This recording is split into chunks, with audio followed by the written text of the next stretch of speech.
Hoje vou levá-lo a uma jornada espiritual comovente através das 7 últimas palavras de Jesus antes de morrer na cruz. Cada palavra é uma mensagem profunda, contendo o amor de Deus, o perdão e a esperança infinita para a humanidade. Desde pedir perdão para aqueles que o machucaram, até prometer o céu ao ladrão arrependido, Jesus nos ensinou lições sobre sacrifício e amor incondicional. Mas será que realmente entendemos os significados ocultos por trás de cada uma dessas palavras? Essas últimas palavras não apenas refletem a dor e o sofrimento que ele suportou, mas também simbolizam a misericórdia e a salvação que Deus traz ao mundo.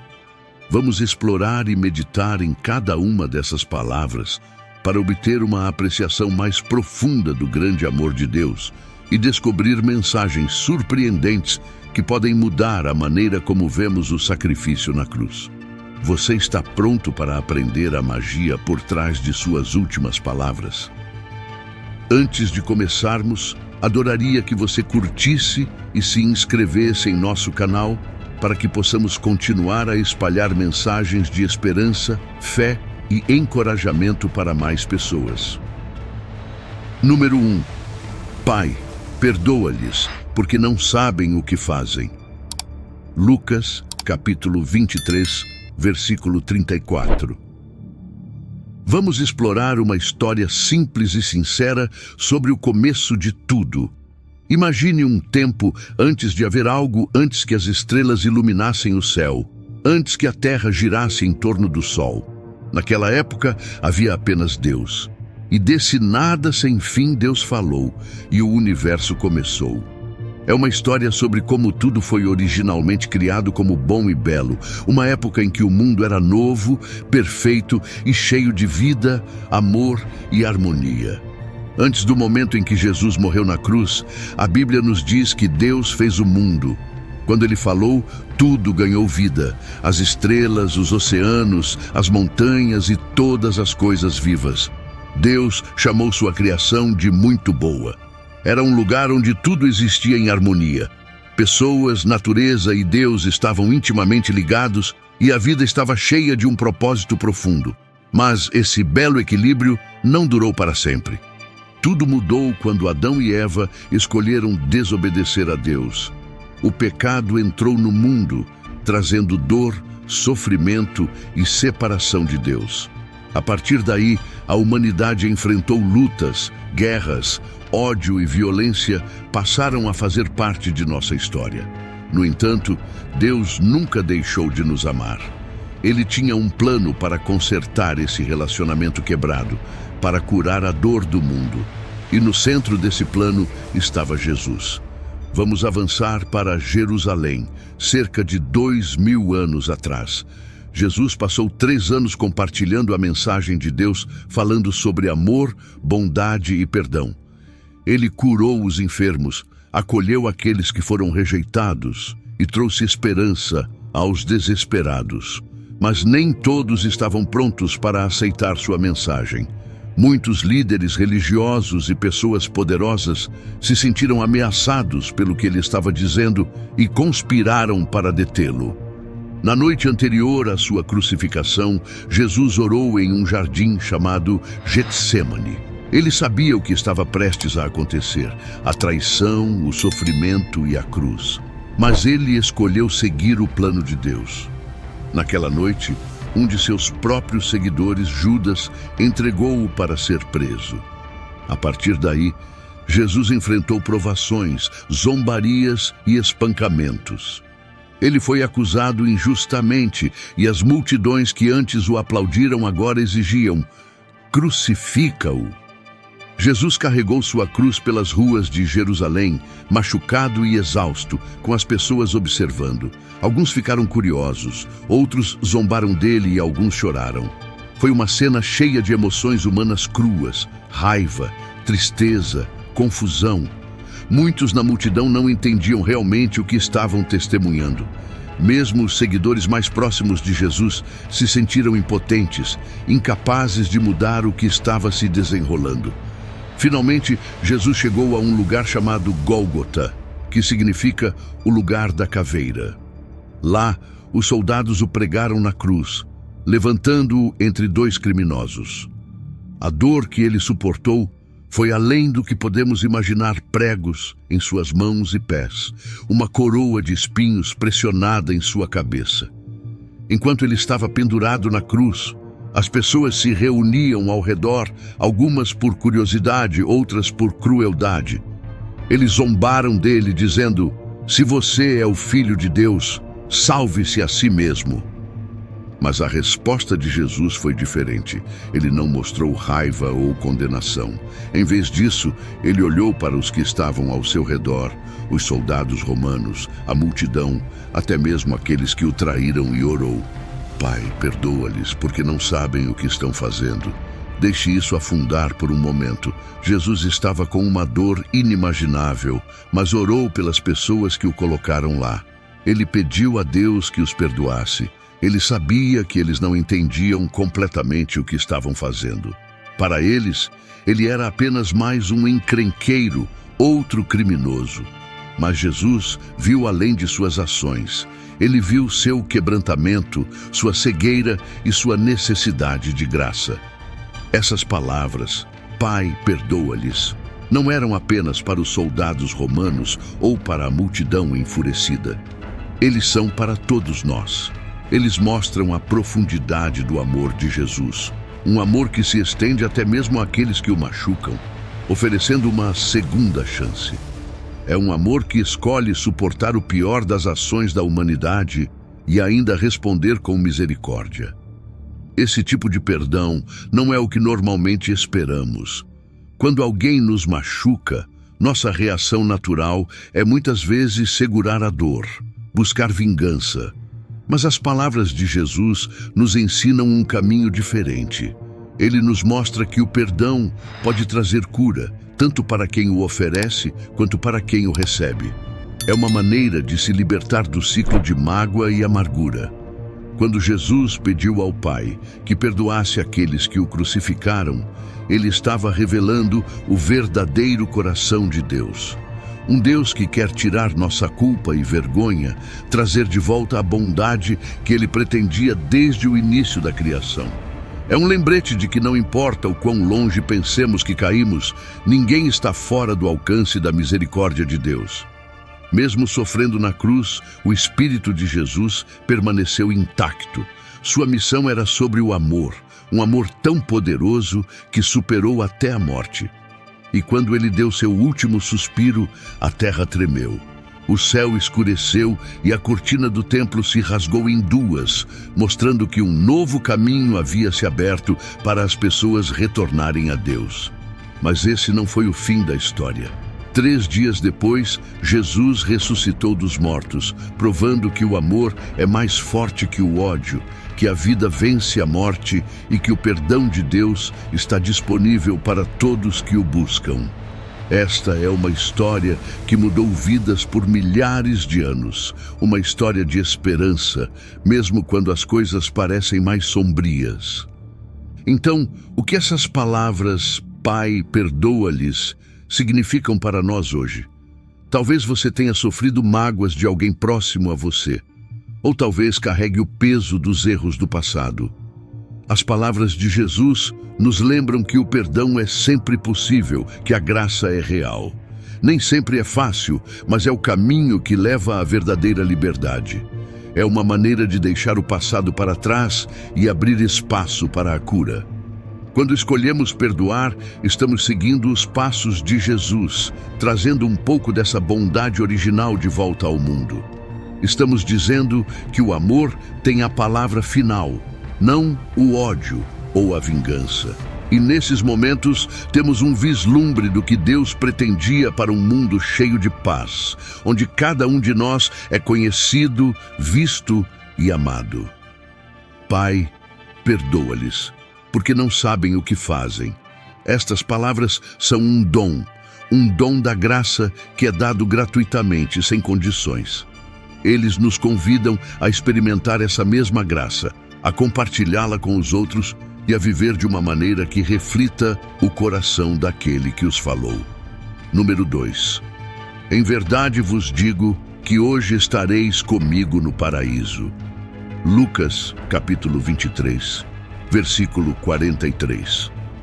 A promessa do paraíso, uma mensagem de esperança na segunda última palavra de Jesus. A segunda das 7 últimas palavras de Jesus é uma promessa profunda e terna. Em verdade te digo que hoje estarás comigo no paraíso. Em Lucas, capítulo 23, versículo 43. Esta declaração foi dita durante um dos momentos mais sombrios da história, enquanto Jesus estava suportando a agonia da cruz. No entanto, mesmo em meio ao seu sofrimento, ele ofereceu uma mensagem de esperança a um homem cuja vida havia sido marcada por erros e arrependimentos, enfrentando seus momentos finais com Jesus ao seu lado. Naquela época, Jesus foi crucificado entre 2 criminosos. Embora os 2 homens tenham enfrentado o mesmo destino, suas respostas a Jesus foram muito diferentes. Um dos criminosos se juntou à multidão para zombar dele, dizendo: "Você não é o Messias, salve-se a si mesmo e a nós." Em Lucas, capítulo 23, versículo 39. Mas o outro homem viu além das circunstâncias imediatas. Ele reconheceu a inocência de Jesus e repreendeu seu companheiro ladrão, dizendo: "Você não teme a Deus? Somos punidos com justiça, pois estamos recebendo o que nossas ações merecem, mas este homem não fez nada de errado." Em Lucas, capítulo 23, versículo 40 ao 41.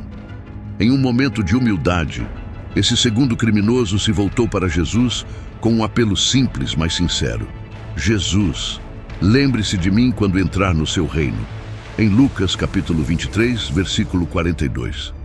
Apesar de seu passado conturbado, ele estendeu a mão com um lampejo de fé, esperando por misericórdia quando sua vida terminou. A resposta de Jesus a ele é uma das garantias mais cheias de esperança em todas as Escrituras. Em verdade te digo que hoje estarás comigo no paraíso. Em Lucas, capítulo 23, versículo 43. Com essas palavras, Jesus deu conforto imediato ao ladrão arrependido. Revelou que mesmo quando a morte se aproximava, a graça de Deus ainda estava ao alcance. Essa promessa tem um significado profundo. Primeiro, mostra a natureza ilimitada da misericórdia de Jesus. Aqui estava um homem, um criminoso condenado, sem tempo para mudar de vida ou reparar seus erros. No entanto, num momento de arrependimento sincero, Jesus assegurou-lhe um lugar no paraíso. Isso demonstra que a salvação não é conquistada por nossas ações, mas por nossa disposição de nos voltarmos para Jesus com fé, mesmo quando toda esperança parece perdida. Em segundo lugar, a promessa de hoje enfatiza o imediatismo do perdão de Jesus.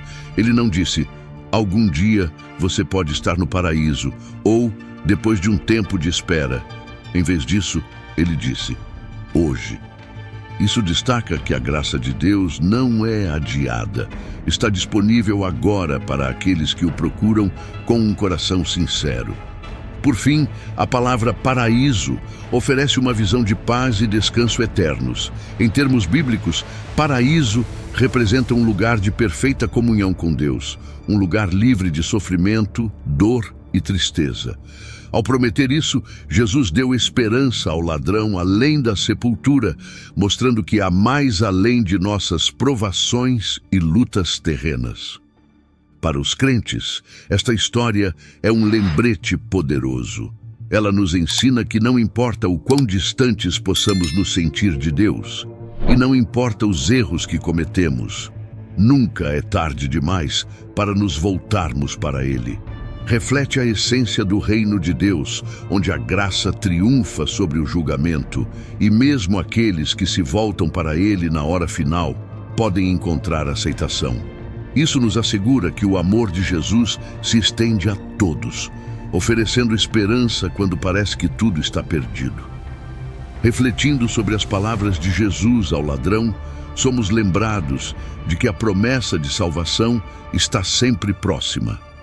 Não se trata da duração de nossa jornada com Deus, mas da sinceridade de nossa fé e de nossa disposição de nos voltarmos para Ele.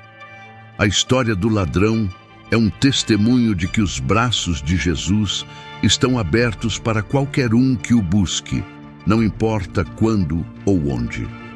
Em nossa própria vida, essa mensagem traz profundo consolo, especialmente em momentos de desespero ou quando enfrentamos nossa própria mortalidade.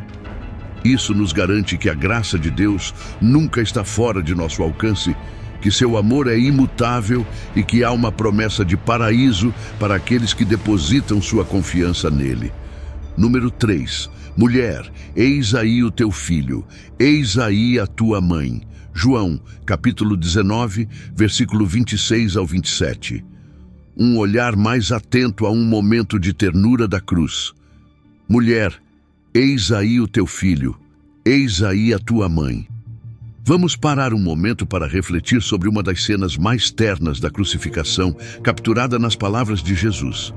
Mulher, eis aí o teu filho, eis aí a tua mãe. Em João, capítulo 19, versículo 26 ao 27. Mesmo enquanto suportava sofrimentos inimagináveis, Jesus pensava nos outros, mostrando-nos um profundo exemplo de amor altruísta e compaixão. Enquanto Jesus estava pendurado na cruz, ele olhou para baixo e viu sua mãe, Maria, de pé por perto. Ao lado dela estava João, o discípulo que ele tanto amava. Maria esteve com Jesus desde o início. Ela o embalou como um bebê, o viu crescer e agora estava testemunhando sua dor de uma maneira que nenhuma mãe deveria ter que fazer. Seu coração deve ter doído, além das palavras, ao ver seu filho sofrendo. No entanto, em sua agonia, Jesus não se esqueceu da necessidade de cuidado e apoio de Maria. Com grande amor, dirigiu-se a ela e a João, dizendo: Mulher, eis aí o teu filho, e a João: eis aí a tua mãe. Este não foi apenas um simples pedido, foi um ato amoroso de provisão. Jesus estava se certificando de que Maria teria alguém para cuidar dela após sua morte. Ele a confiou aos cuidados de John, garantindo que ela não fosse deixada sozinha para enfrentar o futuro. Para Maria e João, essas palavras devem ter carregado um significado profundo naquele momento. Ambos estavam passando por uma perda profunda. Maria estava perdendo seu filho e João estava perdendo seu amado professor e amigo. Mas em sua tristeza, Jesus os uniu, criando um novo vínculo entre eles. Ele sabia que eles precisariam do apoio um do outro para suportar os dias difíceis que viriam. Este ato de amor tem uma mensagem poderosa para nós hoje. Isso nos lembra que, mesmo em tempos de dor, somos chamados a cuidar uns dos outros. As palavras de Jesus nos ensinam que não temos que enfrentar as lutas da vida sozinhos. Podemos encontrar força nos relacionamentos que Deus nos deu, apoiando-nos uns nos outros em momentos de necessidade. Para aqueles que passaram por temporadas de perda ou dor, esta mensagem oferece conforto. Isso nos mostra que Jesus entende o peso de cuidar dos outros, mesmo quando estamos nos machucando. É um lembrete de que em nossos momentos mais difíceis podemos estender a mão para aqueles ao nosso redor em busca de apoio e também podemos ser uma fonte de conforto para os outros.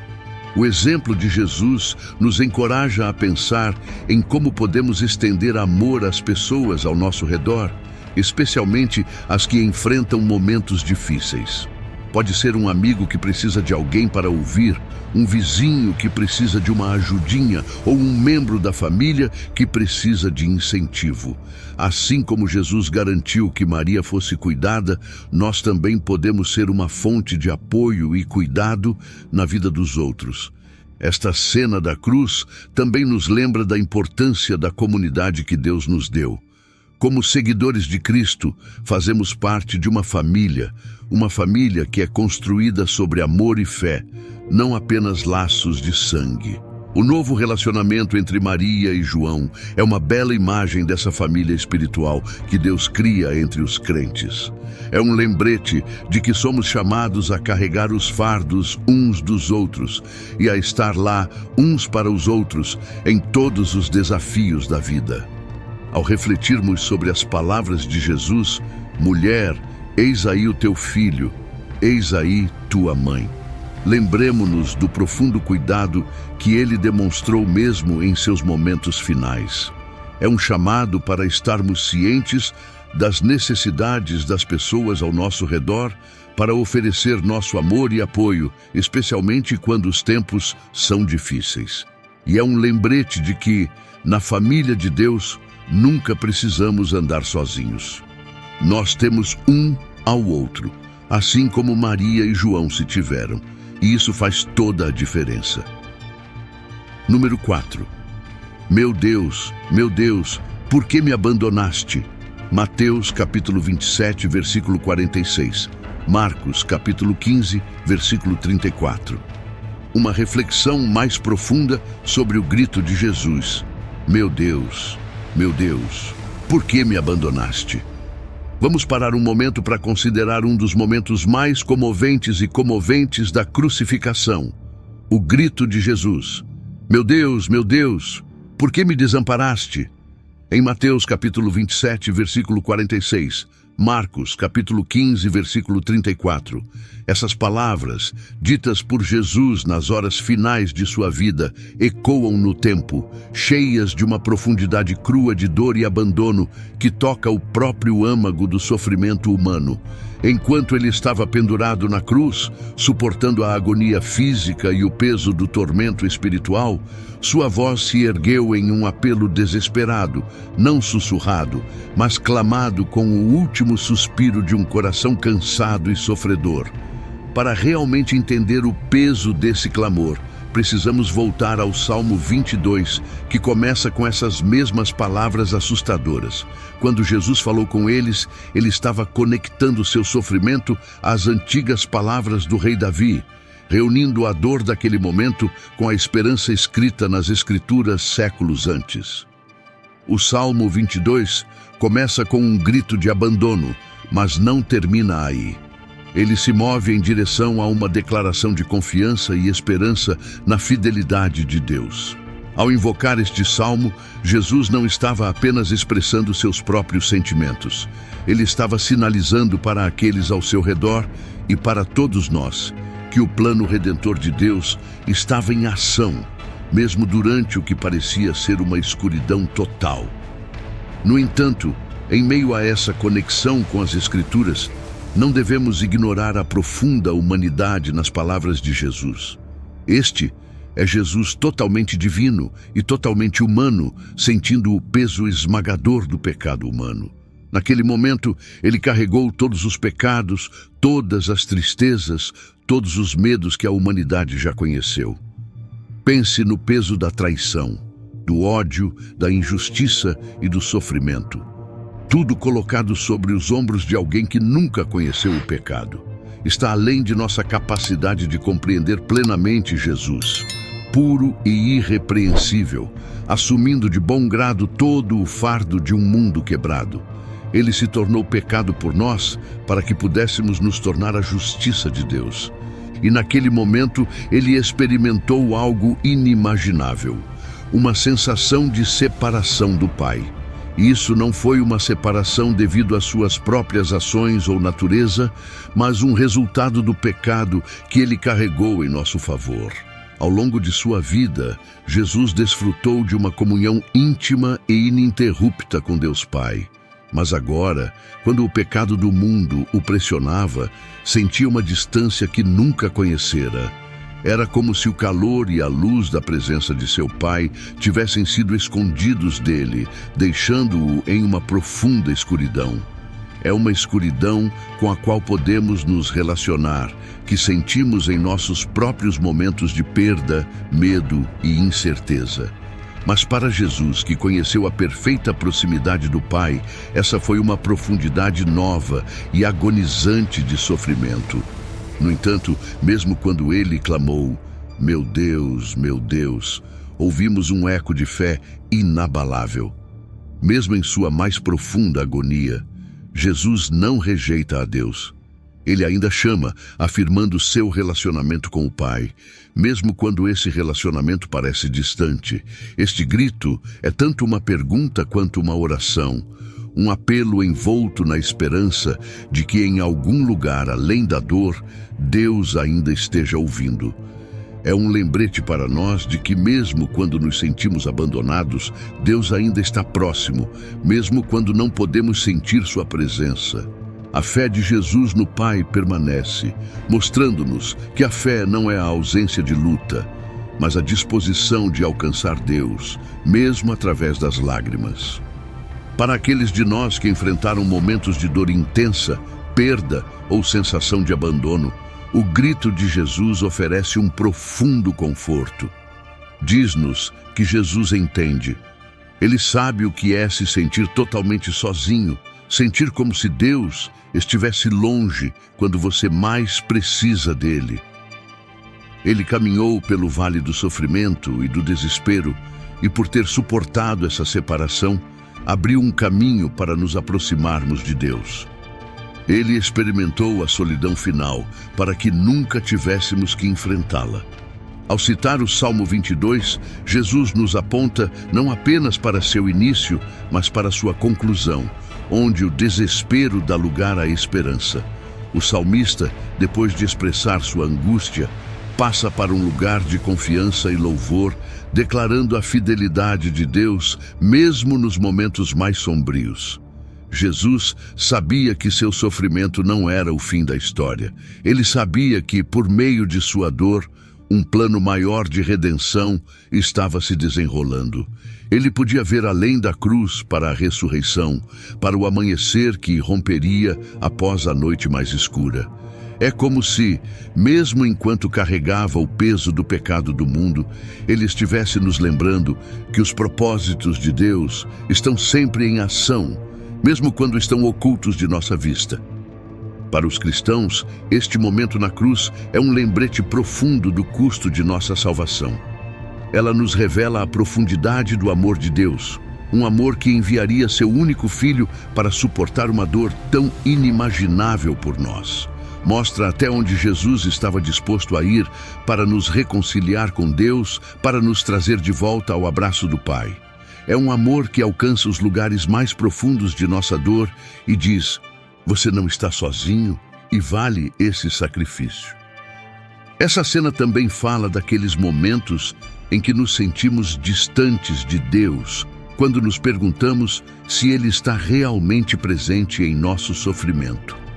Se você já sentiu que Deus está longe, como se suas orações fossem recebidas com silêncio, saiba que Jesus também sentiu isso. Ele gritou na escuridão e entende a dor de se sentir abandonado. No entanto, por causa de sua morte e ressurreição, Ele tornou possível que nunca estivéssemos verdadeiramente sozinhos. Por meio de seu sofrimento, Ele preencheu a lacuna entre nós e Deus, garantindo que estejamos sempre ao alcance do amor do Pai. Então, quando ouvimos essas palavras, meu Deus, por que me abandonaste?", ouvimos um grito de profunda angústia, mas também ouvimos um sussurro de esperança. É um chamado para lembrar que nossa dor não passa despercebida por Deus, que mesmo quando não podemos ver sua mão, seu plano está se desenrolando. É um convite para confiar que mesmo nas noites mais escuras de nossas vidas, Deus está trabalhando nos bastidores, tecendo uma história que ainda não terminou.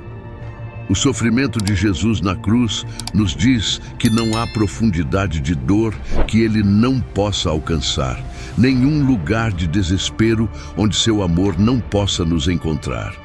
Ele entrou no próprio coração do sofrimento humano para que pudesse estar conosco no nosso. E Ele saiu vitorioso, carregando a promessa de que nós também podemos encontrar esperança além de nossas horas mais sombrias. Esta é a promessa que nos dá força à certeza de que, porque Ele foi abandonado, somos sempre bem-vindos nos braços amorosos de Deus. É uma promessa que nos diz que quando a vida parece insuportável, quando somos oprimidos por nossas lutas, temos um Salvador que esteve lá, que sentiu nossa dor e que nos estende a mão com um amor que nunca falha. E isso, queridos amigos, é uma verdade que pode nos sustentar, nos dar esperança e nos lembrar que mesmo quando o caminho é difícil, nunca estamos verdadeiramente sozinhos. Número 5. Eu tenho sede. João capítulo 19, versículo 28. Refletindo sobre as palavras de Jesus. Tenho sede. Ao dizer tenho sede, Jesus reconheceu o sofrimento físico que estava suportando. Depois de horas de espancamentos brutais, zombaria e a agonia excruciante da crucificação, seu corpo estava severamente enfraquecido. Ele estava desidratado, exausto e atormentado pela dor. Essas palavras nos lembram que, mesmo como Filho de Deus, ele experimentou plenamente as dificuldades de ser humano. Ele sentiu as mesmas necessidades físicas, a mesma dor e desconforto que todos nós sentimos, especialmente em momentos de profunda angústia. Esta declaração de sede é um testemunho da participação completa de Jesus na experiência humana. Isso mostra que ele não estava distante ou distante das realidades da vida. Ele não era apenas divino, mas também compartilhado plenamente em nossa humanidade. Sua sede na cruz fala de sua disposição de entrar em nosso mundo inteiramente, de sentir o que sentimos, de sofrer como sofremos.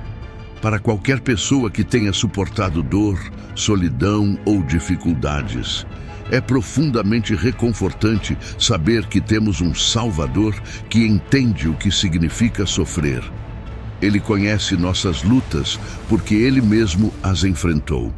No entanto, há mais nessas palavras do que apenas necessidade física.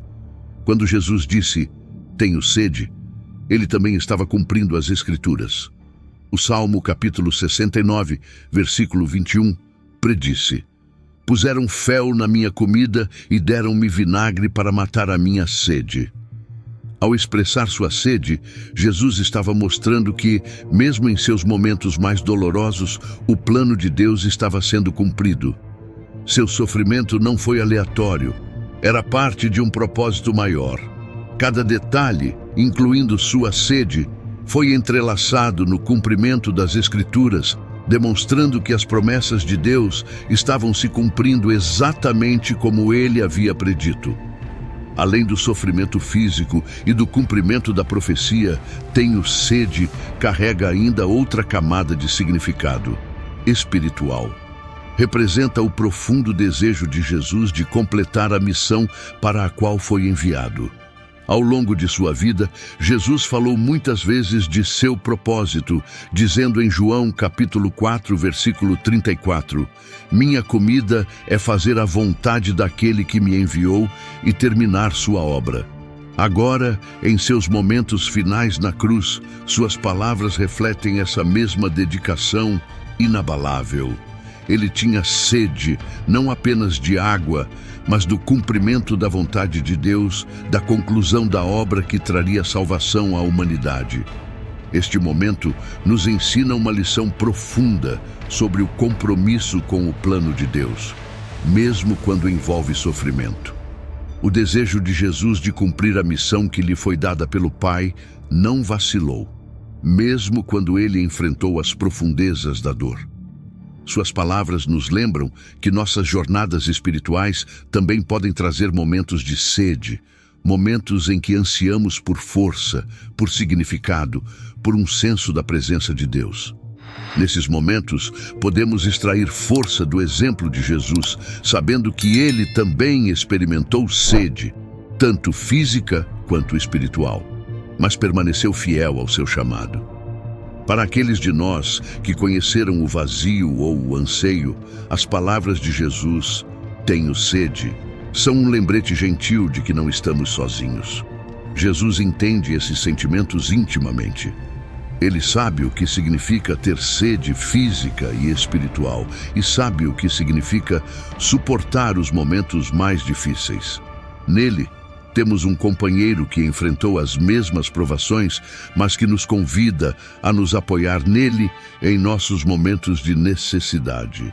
Quando Jesus expressou sua sede, aqueles ao seu redor ofereceram-lhe vinho azedo, um pequeno e amargo conforto em suas horas finais. Esta imagem serve como um lembrete de que as coisas deste mundo só podem oferecer alívio temporário.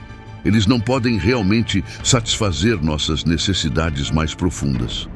Mas a sede de Jesus na cruz estava prestes a ser atendida por algo muito maior: a conclusão de sua missão e a vitória sobre o pecado e a morte. Ao provar o vinho azedo, ele estava provando os momentos finais antes de cumprir o propósito para o qual veio. Ao contemplarmos as palavras "tenho sede", lembremo-nos de que o sofrimento de Jesus foi real, assim como seu amor por nós. Ele suportou tudo isso não apenas para cumprir a profecia, mas por um profundo desejo de nos aproximar de Deus. Sua sede era mais do que apenas uma necessidade física. Era uma sede de nossa salvação. Um desejo tão profundo que ele estava disposto a suportar a pior das provações para realizá-lo. Nesta breve declaração, vemos o coração de Jesus. Um coração totalmente humano em seu sofrimento e totalmente comprometido com a vontade de Deus. É um coração que tem sede de conhecê-lo, experimentar a vida que ele oferece e entender a profundidade de seu amor. Ao nos lembrarmos de sua sede, podemos refletir sobre nossa própria sede espiritual, sabendo que em Jesus, nossos anseios mais profundos podem encontrar sua verdadeira realização. Então, quando ouvirmos Jesus dizer "tenho sede", ouçamos a voz de um Salvador que entende nossas lutas, que cumpriu todas as promessas e que anseia que nos aproximemos dele. É um convite para ver seu sacrifício com mais clareza, entender a profundidade de seu amor e confiar que por meio dele, até mesmo nossas necessidades mais profundas podem ser atendidas. É um lembrete de que em Jesus encontramos a água viva que satisfaz nossas almas, saciando nossa sede com seu amor e graça sem limites. Que essas palavras nos levem a uma apreciação mais profunda do sacrifício que Jesus fez e do amor que ele derramou por nós na cruz. E que eles nos encorajem a buscá-lo com sinceridade, sabendo que ele oferece um amor que nos encontra em nossa sede, nos sustenta em nossas provações e nos promete a vida eterna. Número 6. Está consumado. João capítulo 19, versículo 30. Refletindo sobre a declaração profunda, está consumado.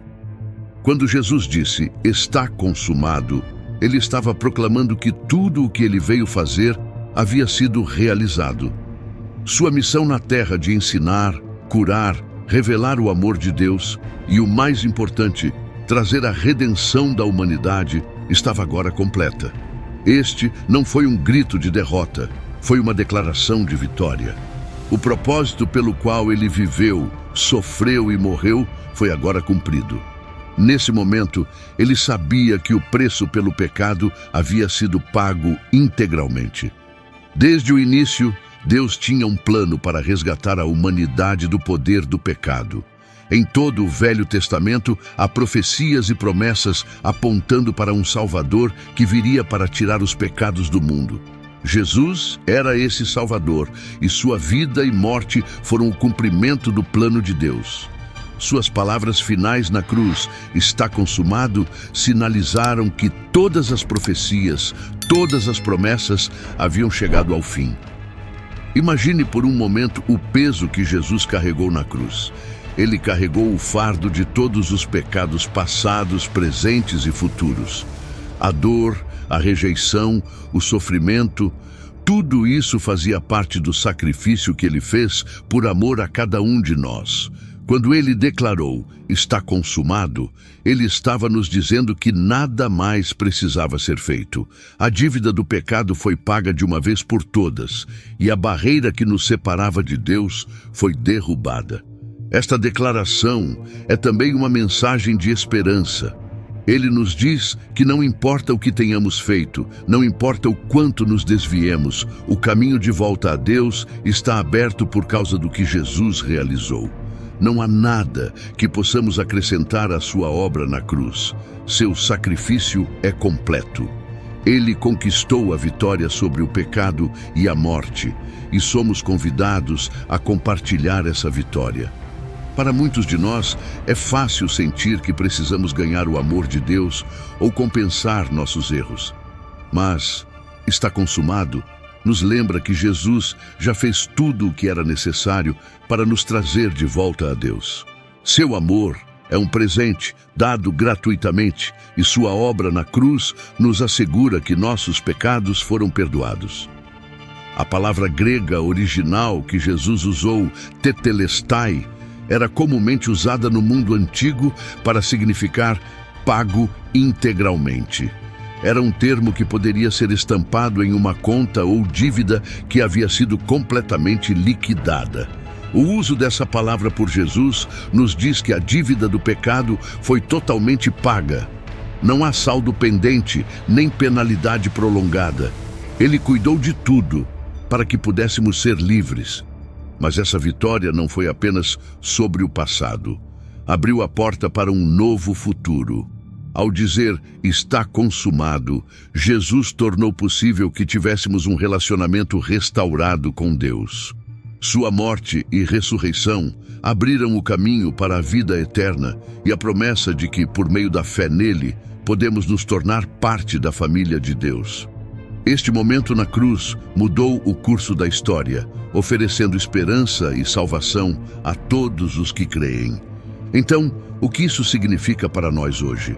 Significa que quando enfrentamos sentimentos de culpa ou indignidade, podemos olhar para a cruz e ouvir as palavras de Jesus: "Está consumado". É um lembrete de que nossos fracassos não nos definem. A obra consumada de Jesus na cruz é o que nos define agora.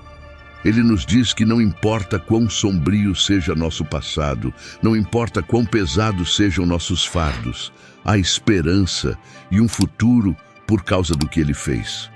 É também um chamado para descansar em sua obra consumada.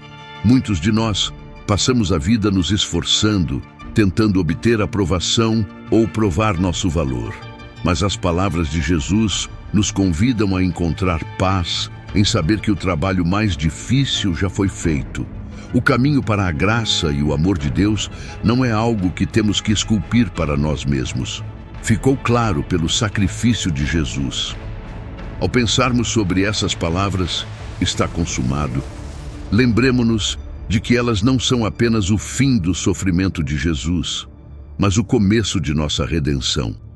Eles marcam o momento em que o amor de Deus venceu o pecado e a morte, abrindo um caminho para voltarmos para casa com Ele. E eles nos dão a certeza de que, por causa de Jesus, nossa esperança está segura.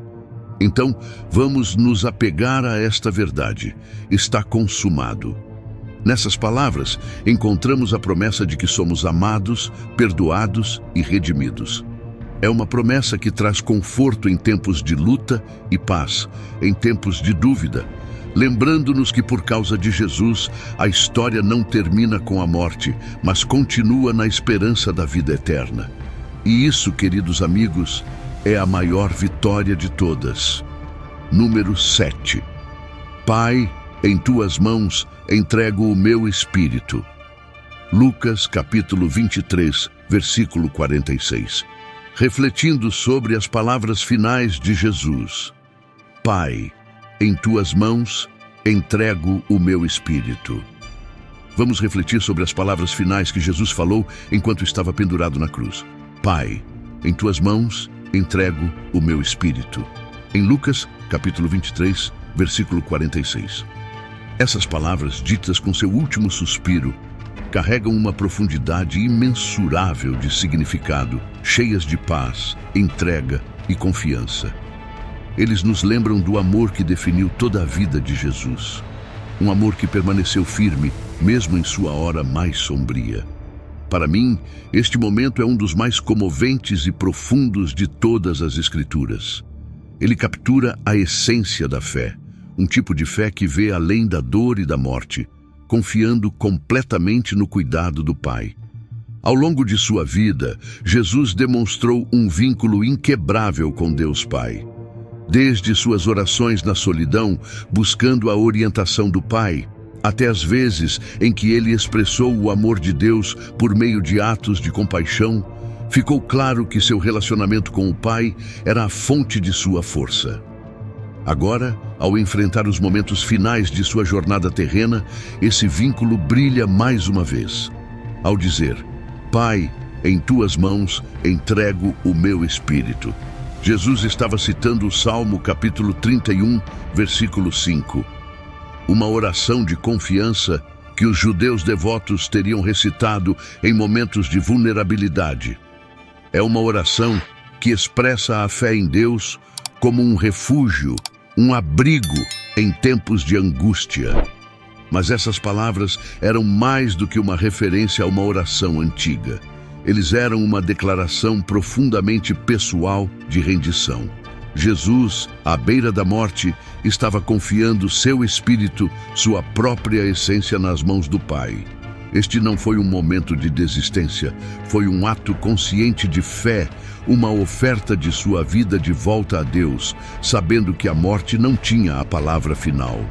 Isso me desafia pessoalmente porque é um lembrete de que a verdadeira rendição não é resignar-nos ao destino. Trata-se de escolher confiar em Deus com tudo, mesmo quando não entendemos completamente o que está por vir. Ao pensar sobre isso, fico impressionado com o quão contracultural essa mensagem é hoje. Em um mundo que muitas vezes nos diz para confiar apenas em nossa própria força, seguir em frente por conta própria e manter o controle a todo custo, o ato de rendição de Jesus contrasta fortemente. Fala de uma maneira diferente, uma maneira que abraça a humildade, a confiança e uma profunda crença de que Deus está no controle. Penso em como pode ser difícil deixar ir, realmente colocar nossas preocupações e medos nas mãos de Deus, especialmente quando a vida parece esmagadora. No entanto, Jesus nos mostra que mesmo em momentos de dor, mesmo diante da realidade da morte, há uma paz que vem de confiar totalmente em Deus. Há uma lição poderosa aqui para todos nós ao enfrentarmos nossas próprias lutas. A vida tem uma maneira de nos lançar desafios, problemas de saúde, relacionamentos rompidos, preocupações financeiras e aqueles medos profundos e persistentes que podem nos manter acordados à noite. E nesses momentos é fácil sentir que estamos sozinhos, como se estivéssemos lutando uma batalha perdida. Mas quando reflito sobre as palavras de Jesus, Pai, em tuas mãos entrego o meu espírito, vejo um convite, um chamado para confiar em Deus com toda a nossa vida, para acreditar que Ele está nos segurando mesmo quando o chão abaixo de nós parece instável. Para mim, essa confiança nem sempre é fácil. Eu me encontrei em situações em que queria manter o controle, onde confiar em Deus parecia um risco que eu não tinha certeza se poderia correr. Mas o exemplo de Jesus na cruz me desafia a ir além desse medo. É um lembrete de que se render ao cuidado de Deus não é um sinal de fraqueza, mas de profunda força. Trata-se de reconhecer que há um limite para o que posso lidar sozinho, e que não devo carregar meus fardos sozinho.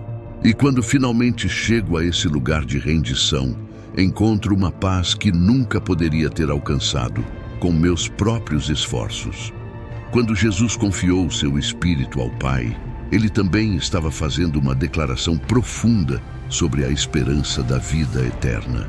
Ele sabia que além do sofrimento e da escuridão da cruz, além da agonia da morte, havia a promessa de ressurreição e nova vida.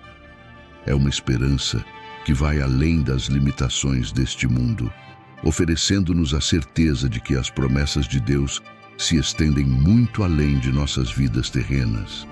Suas palavras nos lembram que a morte não é o fim da história. Em vez disso, é uma transição para um novo capítulo, um capítulo que o próprio Deus escreveu. Esta mensagem é especialmente reconfortante, para aqueles que enfrentaram a perda, que conhecem a dor de dizer adeus a um ente querido ou que carregam os medos silenciosos de sua própria mortalidade. Isso nos diz que não temos que enfrentar a morte com pavor, mas com a mesma confiança que Jesus tinha. Pai, em tuas mãos entrego o meu espírito. Torna-se mais do que apenas um momento histórico.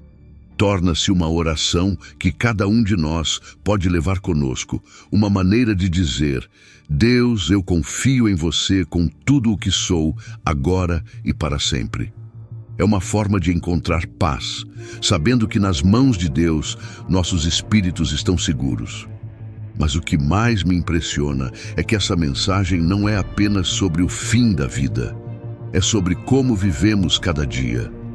Isso me desafia a me perguntar se estou disposto a colocar minhas lutas diárias nas mãos de Deus, meus planos, minhas preocupações, minhas esperanças e meus medos.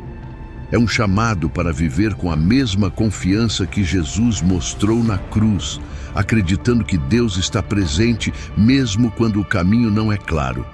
Para mim, isso significa aprender a liberar meu controle sobre as coisas que não posso controlar, sabendo que a sabedoria e o amor de Deus são muito maiores do que os meus. Refletindo sobre as palavras finais de Jesus, Pai, em tuas mãos entrego o meu espírito. Lembro-me de que este não foi apenas um momento de rendição, foi um momento de vitória. Foi o passo final de uma jornada que começou em uma humilde manjedoura e levou a uma vida de ensino, cura e, finalmente, sacrifício. Jesus nos mostra que a verdadeira força não vem de aguentar, mas de deixar ir, de confiar no plano de Deus, mesmo quando ele leva a um terreno difícil. Esse é o tipo de fé que anseio, que pode enfrentar a incerteza com uma sensação de paz, que pode olhar para os desafios da vida e ainda dizer: eu confio em você, Deus. É uma fé que repousa na promessa de que o amor de Deus não é limitado pelo tempo ou circunstância, que Ele está sempre nos segurando, mesmo quando não podemos vê-lo. E essa promessa me dá esperança, sabendo que assim como Deus esteve com Jesus em seus momentos finais, Ele está conosco, oferecendo sua presença e sua paz em cada passo de nossa jornada.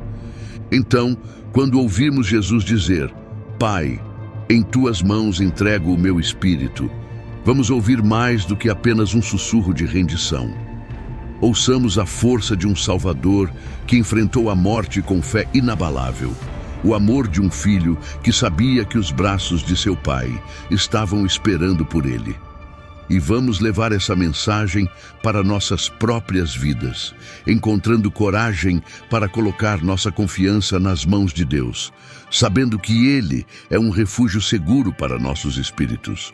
Eu encorajo você, se achar esta mensagem significativa, a reservar um momento para curtir e se inscrever no canal. Ao fazer isso, você nos ajudará a continuar a compartilhar mensagens de esperança, fé e encorajamento com outras pessoas que precisam ouvi-las.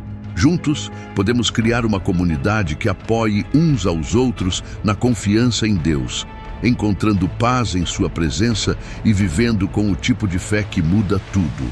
Obrigado por fazer parte desta jornada conosco e que você sempre sinta o abraço do amor de Deus, segurando-o em todos os momentos, assim como Ele segurou Jesus.